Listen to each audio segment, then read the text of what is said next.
এই পাড়াগাঁর পথে ৩০০ বছর আগে হয়তোবা আমি তার সাথে কাটাইছি, ৫০০ বছর আগে হয়তোবা, ৭০০ বছর কেটে গেছে। তারপর তোমাদের আম জাম কাঁঠালের দেশে ধান কাটা হয়ে গেলে মাঠে মাঠে কতবার কুড়ালাম ঘর।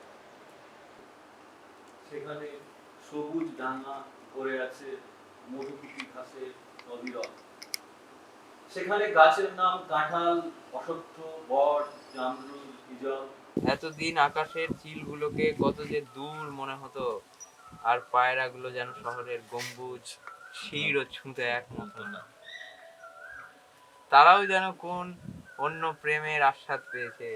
কোথায় রোদের পেছনে আকাশ, আকাশের পিছে রোদ। চামড়ার দিকে তাকিয়ে দেখি কেমন ধূসর ভয়সা রঙের চামড়া খিচুড়ে কাতায় ল্যাটপ্যাট করছে। দুপুরবেলা অনেকক্ষণ বারান্দার রেলিং এর পাশে দাঁড়িয়ে পাখিগুলোর এই ব্যবহার দেখে নিজেকে এত একা মনে করতাম।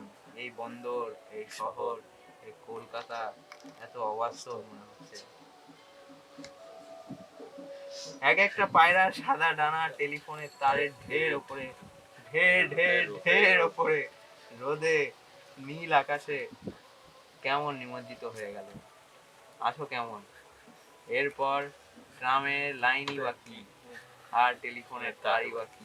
সে যে বহুদিন আগে আমি করেছি কি ভুল, পৃথিবীর সবচেয়ে ক্ষমাহীন গাঢ় এক রূপসীর মুখ ভালোবেসে।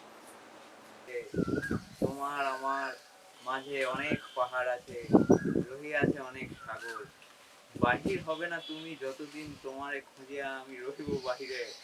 যদি কেউ কবরে তুমি পড়ে থাকো, যদিও নক্ষত্রে তুমি বেঁধে থাকো ঘর। এইসবের দিকে তাকিয়ে দেখি আমি স্ট্যান্ডের একটি লোকও এসবের ভিতরে দেখার মতো কিছু আছে বলে মনে করেন। একদিনও এক মুহূর্তের